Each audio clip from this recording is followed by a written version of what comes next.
Olá, bem-vindo a mais um programa Ponto a Ponto. Hoje, eu e o cientista político Antônio Lavareda entrevistamos Priscila Cruz, presidente executiva do Todos pela Educação.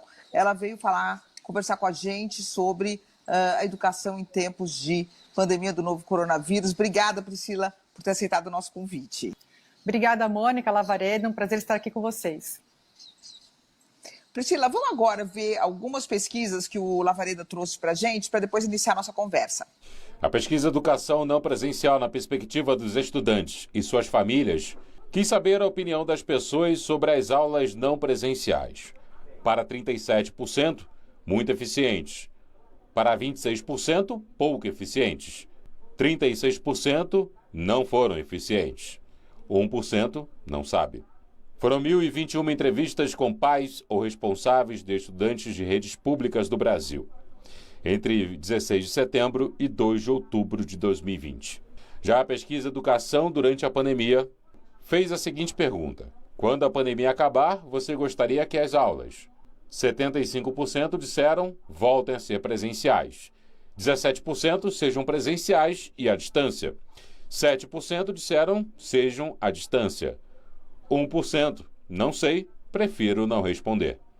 Foram 2.400 entrevistas com pais e alunos de todo o país entre os dias 24 e 28 de julho de 2020. Bem, Priscila, a gente recebeu você aqui há alguns meses, quando estava se discutindo se as escolas seriam ou não reabertas. Aí houve uma abertura parcial, muita diferença entre os estados de medidas tomadas. Eu queria saber que balanço que você faz do que aconteceu esse ano, como é que nós estamos, quais foram os danos desse ano aqui para a educação brasileira? Perfeito, Mônica. Bom, primeiro que os efeitos são gigantescos. Acho que o sistema educacional foi um dos mais afetados por toda essa pandemia, principalmente entre as crianças, jovens, entre os alunos mais pobres, sem conectividade, aulas insuficientes, uma curva de aprendizagem das gestões, tanto as estaduais quanto as municipais, para chegar nesses alunos muito lenta, né? E até hoje esses alunos ainda não têm acesso às aulas remotas, e os que têm acesso a essas aulas online, o aproveitamento é muito baixo. Então a educação é como dizer o seguinte: olha, a geração Covid brasileira está ficando bem atrás da geração Covid de outros países, porque outros países priorizaram aí com todos os cuidados, olhando obviamente para a pandemia, tentando controlar a curva da pandemia, mas priorizaram a reabertura das escolas em detrimento de outros setores. Aqui no Brasil a gente fez algumas opções e o calendário eleitoral, o fato da gente ter eleições municipais nesse ano, afetou também essa decisão. Então, a gente teve outros setores se reabrindo e as escolas fechadas.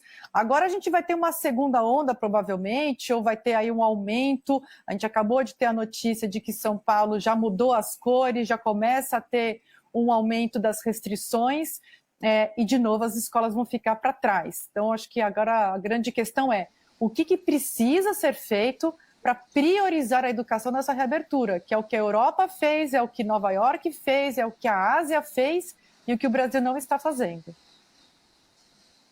Agora, Priscila, a gente vê, antes de passar a palavra para o Lavareda, quer dizer, que mesmo na Europa você tem um vai e vem, alguns países, escolas fecham, reabrem. Quer dizer, na verdade, enquanto a gente não tiver uma vacina, nós vamos viver nesse vai e vem. Quer dizer, não seria necessário também pensar em alguma alternativa que não fosse só pura e simplesmente reabrir as escolas, porque, de fato, há uma possibilidade grande de que se fique no vai e vem, abre, fecha, recua. O que você acha disso? E se tem algo sendo estudado sobre isso? Ou se, de fato, não tem uma alternativa e a alternativa vai ser abrir mesmo escolas? Sim. O que os governos, e eu venho acompanhando muito esses debates dos governos europeus, principalmente, o de Nova York também tem essa discussão, é que o abrir e reabrir não é uma situação atípica daqui para frente, não é indesejável no sentido de que é um sinal de fracasso das reaberturas. Na verdade, o abrir e reabrir é um sinal de calibramento, né? Se a gente vai ficar calibrando as gestões de países ou de entes subnacionais vão calibrar, medir a pandemia, e a abertura e reabertura das escolas é um procedimento natural e esperado mesmo desse tipo de reabertura de um setor enorme como o da educação.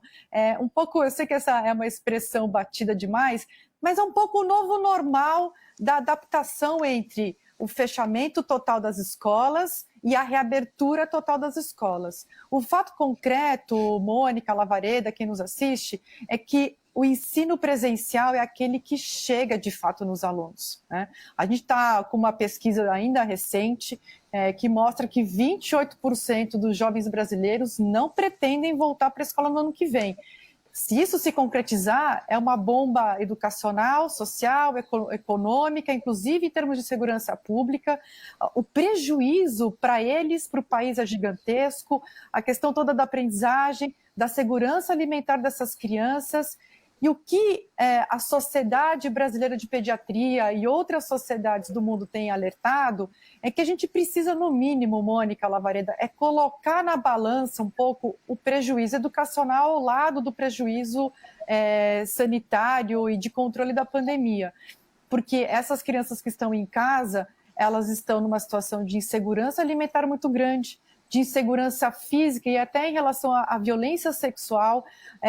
A escola, como em alguns locais isso vem mostrando, a escola ela é um lugar mais protetivo, até em termos de controle da pandemia, né, para essas crianças. As crianças, elas estão nas ruas, elas não estão em casa trancadas sozinhas. Essa aqui é a situação de pouquíssimas no Brasil. A maior parte delas está na rua, muitas vezes acompanhando os pais no serviço, porque os pais não têm com quem deixar. Nas escolas, elas estariam mais protegidas do que nas ruas, né? Então, a gente precisa colocar isso tudo na balança. Isso significa que tem que ter uma abertura das escolas de forma indiscriminada no país? De jeito nenhum. O que eu gostaria de ter no país era uma discussão mais forte, mais consequente e racional, sem tanta carga ideológica em relação a o que precisa ser feito para que a gente reabra as escolas o mais rápido possível, né? O mais rápido possível não precisa ser amanhã, mas se puder reabrir em janeiro, vamos reabrir em janeiro. Se for possível reabrir em fevereiro, que seja em fevereiro. Se precisar voltar tudo para casa, tudo bem, né? Faz parte, esse é o processo que a gente vai ter que atravessar ao enfrentar a pandemia com um serviço tão essencial que é o da educação, tendo que abrir e reabrir eventualmente. A questão da vacina ela é muito complicada, assim. Inclusive a gente vem defendendo muito fortemente que os profissionais da educação tenham prioridade, né, logo após os profissionais da saúde,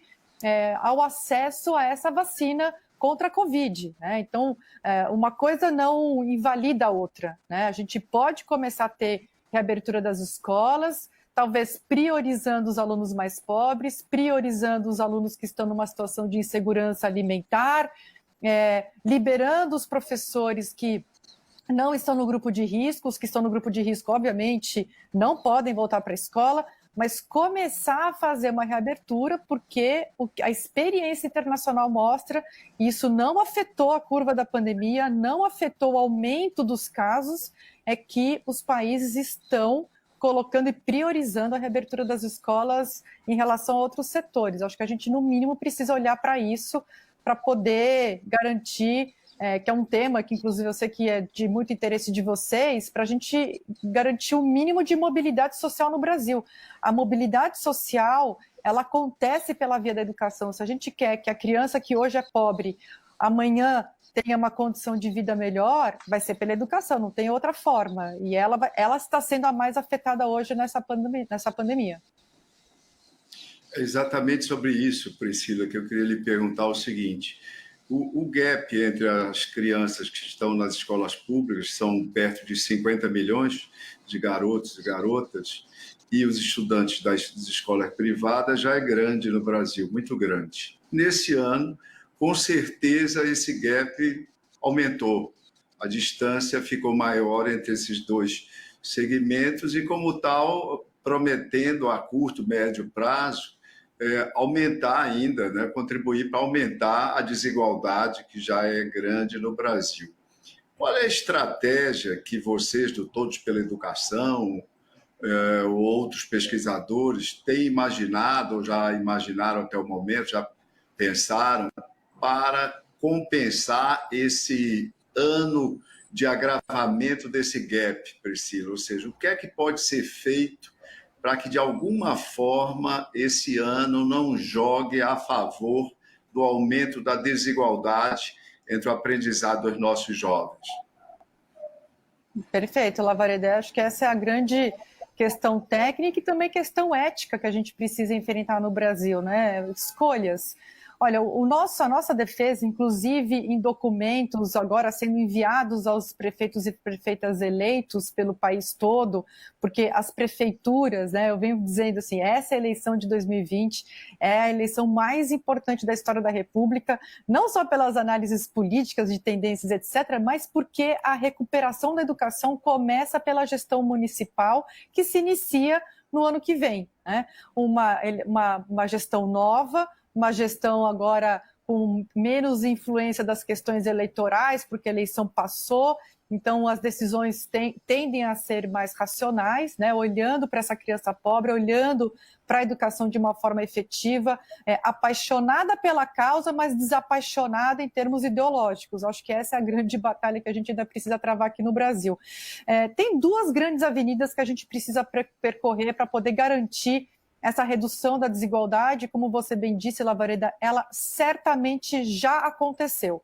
A desigualdade hoje ela já é muito maior do que o que ela era um ano atrás. A gente fez um levantamento agora recente, no ano passado, né, o levantamento foi agora, mas com dados escolhidos no ano passado, a desigualdade aumentou no país entre 2017 e 2019 em 58% dos municípios. Então, desigualdade já é uma tendência. A inércia brasileira é produzir desigualdade na educação. Então, por isso que tem que ter política pública, ainda mais agora com a pandemia e seus efeitos, para reduzir a desigualdade educacional, que é, como você bem disse, o berço da desigualdade socioeconômica.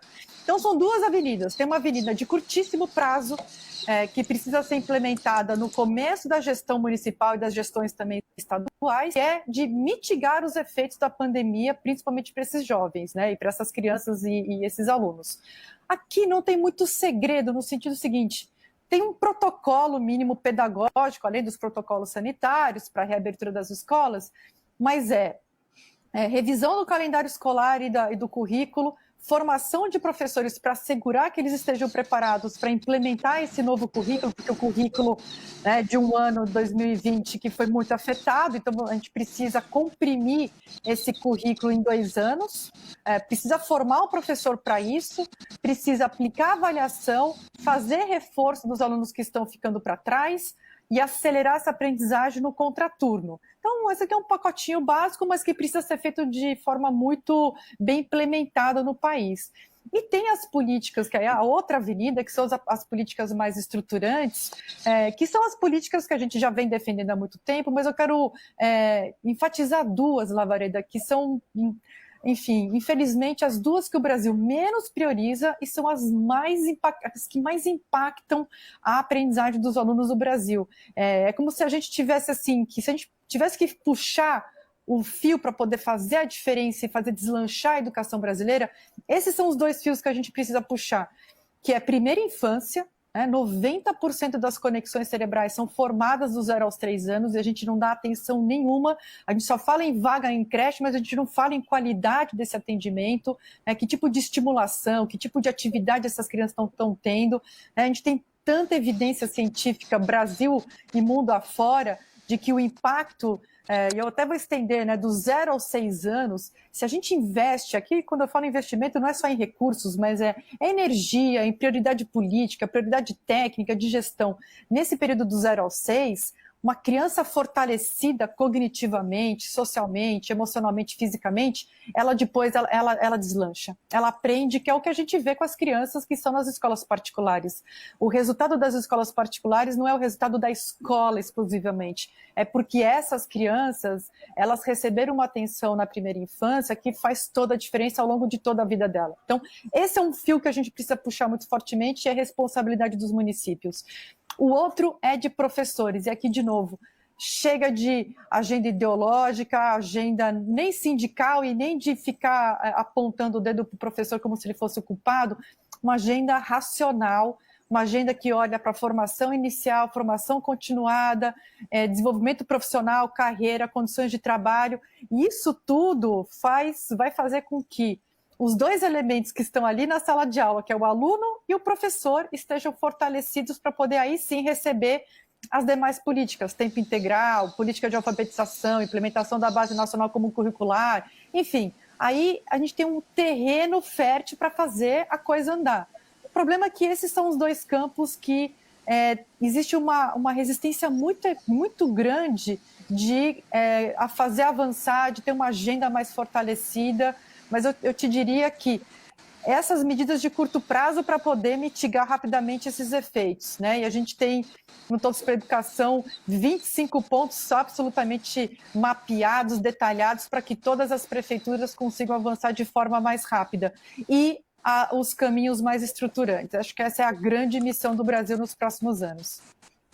Priscila, alguns analistas internacionais dizem que, independentemente da importância do ensino presencial, que você já relatou aí, a pandemia trouxe algumas consequências que parte delas provavelmente perdurarão, algumas delas perdurarão. Mudanças na forma de se trabalhar, então home office, mudanças na forma de consumir, então incremento do consumo das compras online e dos deliveries, e também na forma de ensinar e na forma de aprender. E eles dizem que o EAD, o ensino à distância, a taxa de utilização dele vai aumentar inexoravelmente. Como é que o Brasil está se preparando para essa realidade, se você concorda que é uma realidade, que será uma realidade? Como é que o Brasil está se preparando do ponto de vista, óbvio, da escola pública? Uhum. Olha, a gente vai viver, e essa já era uma tendência irreversível, né, que é de uma participação maior da tecnologia no dia a dia escolar. A pandemia acelerou aquilo que já viria, né?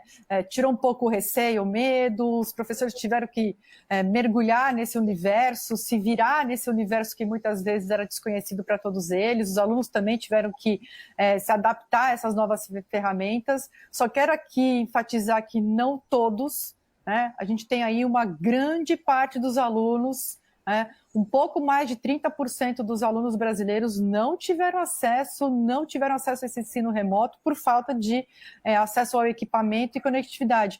É uma mentira que, mas o jovem brasileiro, a criança brasileira, ela tem acesso, ela tem o seu celular. Gente, a situação a real realidade das crianças brasileiras é que esse celular é um celular pré-pago, é um celular que às vezes é para a família inteira. Então, esse ambiente propício, ou que muitos falam assim, não, mas é fácil, é só a gente ter o conteúdo que vai chegar no aluno, não é verdade. E aí você faz a pergunta, que é a pergunta mais essencial de todas agora, que é, tudo bem, a gente está aprendendo que não chega em todos, o que precisa fazer? O Congresso Nacional vem discutindo a utilização do FUST, né, a liberação do FUST para patrocinar, para poder viabilizar a chegada da conectividade nas escolas, então priorizar as escolas, priorizar os estudantes nessa conectividade, mas o dinheiro não é o suficiente. Tem outras medidas ali sendo estudadas para poder acelerar esse processo, mas ele não é rápido, ele vai demorar, não adianta a gente depender, assim, achar que vai acontecer rápido para poder se apoiar nessa expansão, que ela não virá tão rápido assim. Por isso que eu defendo mesmo sendo um tópico polêmico, eu defendo que a gente faça um esforço nacional para a reabertura das escolas, mesmo que isso signifique ter que fechá-las eventualmente por conta de algum surto, de algum caso naquela escola, naquela comunidade, fecha, depois volta, porque esse ensino remoto ele não vai ser universalizado nem em 2021, nem em 2022, ainda vai demorar. Tá? Agora, tem aí algumas medidas. O governo federal, eu acho que ele é o grande, desculpa usar essa palavra, mas ele é o grande culpado, assim, acho que o grande vilão dessa história toda é o governo federal, que não mexeu absolutamente nenhum pauzinho, nada.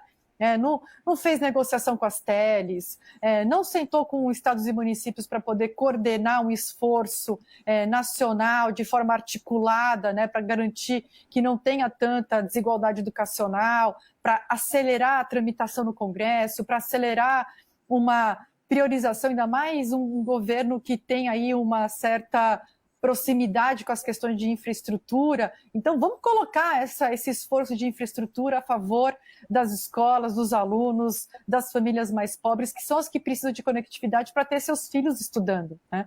Então, o governo federal, ao se eximir, ao lavar as mãos, ao dar as costas a esse esforço que deveria ser um esforço nacional, que não é um esforço só do governo federal, só dos governos estaduais, dos governos municipais, desse esforço nacional, e que está lá muito claro no artigo 8º da LDB, que essa coordenação é uma responsabilidade do governo federal. Ele tem essa atribuição, né, por conta da nossa estrutura federal, né, federativa. É o governo federal que deve fazer essa coordenação, não tem nenhum outro ente que pode fazer essa coordenação e que não foi feita.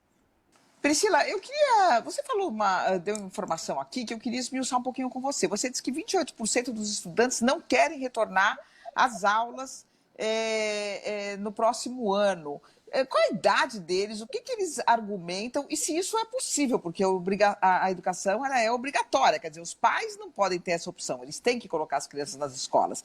Então, eu queria que você aprofundasse um pouquinho esses dados para a gente.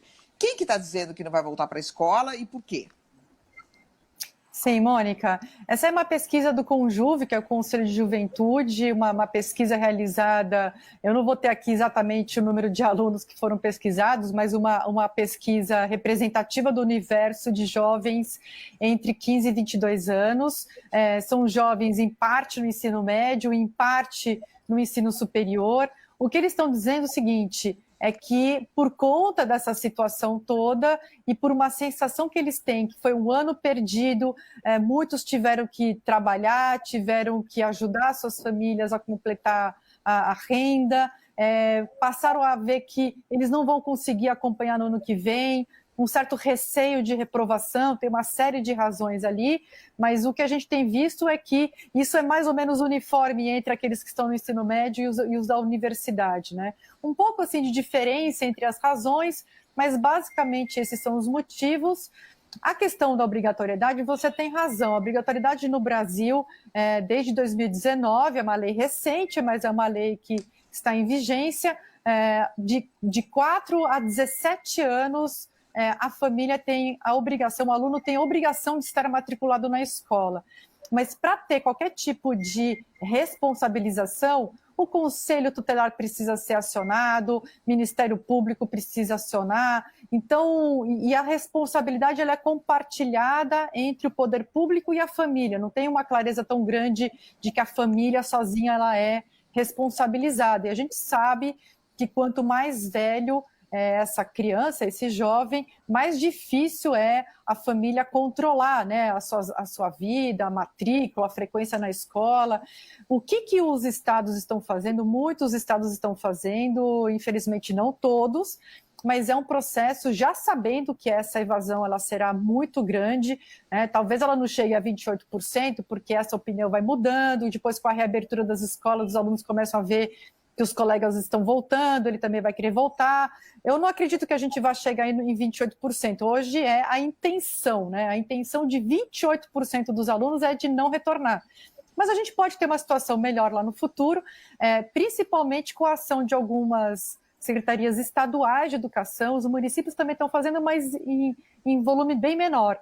Até porque afeta mais os jovens, que é a responsabilidade dos estados. O que eles estão fazendo é a busca ativa. É difícil, é uma política complexa de se realizar no campo, porque exige a triangulação de ação entre saúde, educação e assistência social. Então, a buscativa é agentes do Estado, agentes do governo, ter que ir nas casas, bater em cada casa e fazer uma conversa com esses alunos, explicar qual que é a forma como vai ser a reabertura. A questão, Mônica, é que como a reabertura ela não está nem no debate muito nacional e nem nos estados, às vezes já abre, às vezes não abre no contraturno, abre para atividades extracurriculares, ainda não entrou de fato na questão curricular, né, da garantia das aulas e tudo mais, esse jovem está esperando. É a mesma coisa para a educação infantil. A gente está tendo uma quebradeira de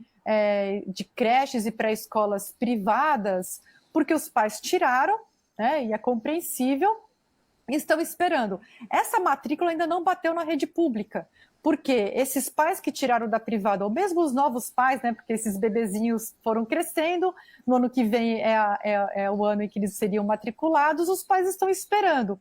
Quando começar a ter a reabertura, que a gente vai ter a real demanda por creche nas redes públicas.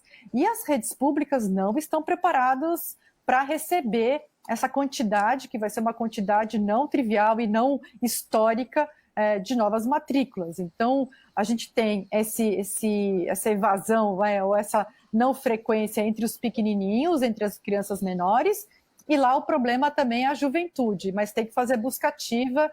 E alguns estados, assim, com uma gestão mais consequente, estados que têm ali a casa mais bem arrumada na Secretaria de Educação, já está se preparando para fazer essa busca ativa e entrar nos territórios, entrar nas casas, fazer a abordagem junto aos jovens para puxá-los para a escola quando houver essa reabertura. Seguinte, nós tivemos eleições municipais recentemente no Brasil. Uma das formas de nós apreciarmos, verificarmos a valorização que a sociedade faz de determinadas categorias profissionais é no momento das eleições, quando pessoas ou da área, profissionais da área, ou parlamentares envolvidos com a área, etc. e tal, que se candidatam, no caso, a prefeito, ao cargo de prefeito dos respectivos municípios, são eleitos.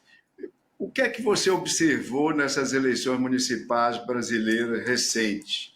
Houve algo que lhe chamou a atenção? Professores se elegeram mais e maior quantidade para câmaras municipais, para prefeituras ou parlamentares envolvidos com a temática da educação, Priscila? Isso mesmo, sabe, tem um caso, Lavareda, que eu fiquei muito triste, quer dizer, assim, não tenho nenhuma proximidade nem pessoal, nem partidária, nem ideológica com o candidato, mas aconteceu na contramão do que a gente deveria ter no país, né? Se realmente a gente votasse pela educação, ou pelo menos votasse considerando a educação como uma grande temática a ser avaliada nós, cidadãos, em relação aos candidatos, para poder eleger prefeitos e prefeitas preparados para melhorar a educação dos municípios, né? Eu lembro aqui, talvez, acho que é o caso que mais me chamou a atenção, foi Teresina.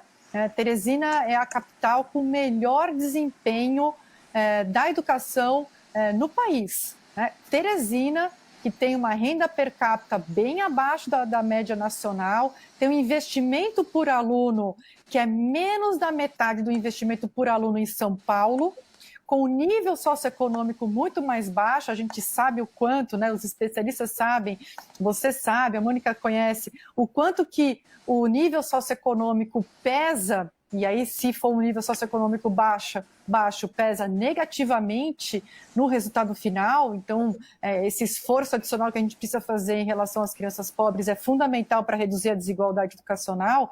Teresina, que tem um IDEB acima de 7, um IDEB altíssimo, o prefeito que estava concorrendo, né, o candidato, desculpa, que estava concorrendo, ligado ao grupo que fez essa mudança toda positiva, né, na educação de Londrina, não se elegeu, acabou sendo eleito o seu concorrente. Então, esse é um sinal, assim, isso me chamou a atenção em Teresina. A gente não tem candidatos ligados especialmente à educação quando a gente olha para as capitais. Nas cidades maiores também não me chamou a atenção nenhum candidato. O que eu acho, Lavareda, é que existe uma frase que ela é dita, repetida o tempo inteiro, que por todos, se a gente sair na rua e perguntar o que você acha que a educação é importante, 100% vai dizer que sim. A frase "a educação é a base de tudo" é uma das frases mais repetidas, inclusive pelos candidatos, pela população, por todo mundo. É absolutamente lugar comum. A gente fala muito em cobrar o gestor público, né, de que ele precisa fazer uma boa gestão, que ele precisa olhar para a educação, mas tem sim, eu acho que a gente precisa falar sobre isso também, o que é o real valor que a sociedade brasileira dá para a educação, porque no fundo os políticos eles atendem às demandas da população. Então, o que a população está valorizando? A gente teve aí uma onda forte de anticorrupção, a gente já teve lá no passado anti-inflação, e isso definiu e determinou muitos dos votos, né? Você que é um cientista político, quando a gente vai avaliar assim, os movimentos e quem está sendo eleito no país, qual que é a plataforma? O que eles levam? A gente agora está no momento de pautas conservadores, da família, religiosas, também com uma certa força.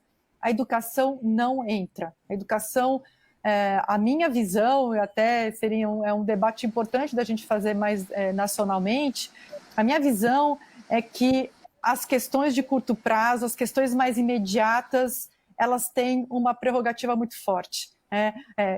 Conseguir fazer esse pensamento de que, olha, a gente precisa fazer um esforço agora para colher no futuro, é muito difícil num país como o Brasil, mas a gente precisa estabelecer essa agenda, senão a gente sempre vai ter esses voos de galinha na economia, no desenvolvimento social, a gente vai, a gente volta, a gente não consegue consolidar uma sociedade preparada ainda mais para esse mercado de trabalho do século XXI e seguintes, que é absolutamente pautado e baseado no conhecimento das nações, no poder de inovação, de produção tecnológica. Então, a gente vai ficar cada vez mais vulneráveis nesse cenário internacional, porque não consegue fazer essa opção hoje pela educação, mesmo sabendo que o benefício não virá em 2, 3 anos. Mas ele também não virá em 25 anos, ele virá em 8, 10, Pernambuco é um super exemplo disso, a gente tem Ceará, o benefício vem, mas tem que fazer uma opção agora.